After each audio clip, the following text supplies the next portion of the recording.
Hi artists! Today we're going to be exploring two different types of paint, tempera cakes and watercolor paint. And you also have three different types of paper that you can try out and see how different papers react differently. You have the plain computer paper in your sketchbook, or you can get that from me. You might feel that then one paper that's a little thicker is going to be given to you today, and that's drawing paper. And then we also have watercolor paper that's even thicker and has more of a texture.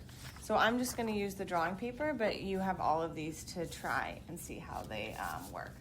So you also have two different brushes, a flat brush and a round brush, and you can try these to see the different kind of marks you can make. So always with watercolor, we have to add the water to the paint, same with the tempera cakes.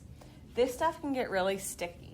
So you want to make sure you are always starting with a puddle and really dancing in that paint, because if you're digging, it's ruining the paint, and it's also going to just leave a sticky part on your painting, which will never dry. So with this type of paint, we have to just add a puddle of water and paint with it.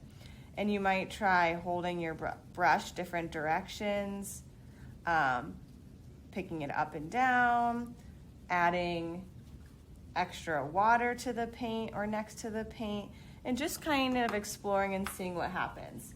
Just remember that these paints, to not mix up the colors, we wash our brush and wipe it in between.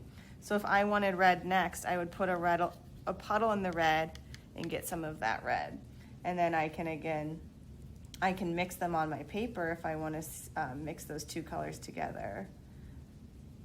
I can see what happens when I put wet next to wet, or if I leave a space. Up to you how you want to experiment. You also could mix in the lid. With this tempera paint, you also need to get it wet, and you can see how it compares to the watercolor in the terms of the texture when it dries and the color that you get down. So just some things to experiment with today, and then next class we can kind of compare and see what it looks like when it dries. Something else you can do is anytime that you have wet paint still down, you can take a little pinch of salt and sprinkle it on and let that dry and kind of just notice what happens. Something else you can try is using your saran wrap and sticking that into the wet paint and letting it dry and see what happens. You can experiment using your paper towel as a texture tool. Don't forget that if you have crayons or oil pastels, you can draw with those and paint on top and notice what happens. Maybe it's showing through. Here where I had more paint, it didn't show through, so you can see how different amounts of water either let it show through or don't let it show through. And the last thing we have is tape. So you should have blue tape. It's made for paint, it's not so sticky, but you can put down that as a mask to block the paint and then paint over it.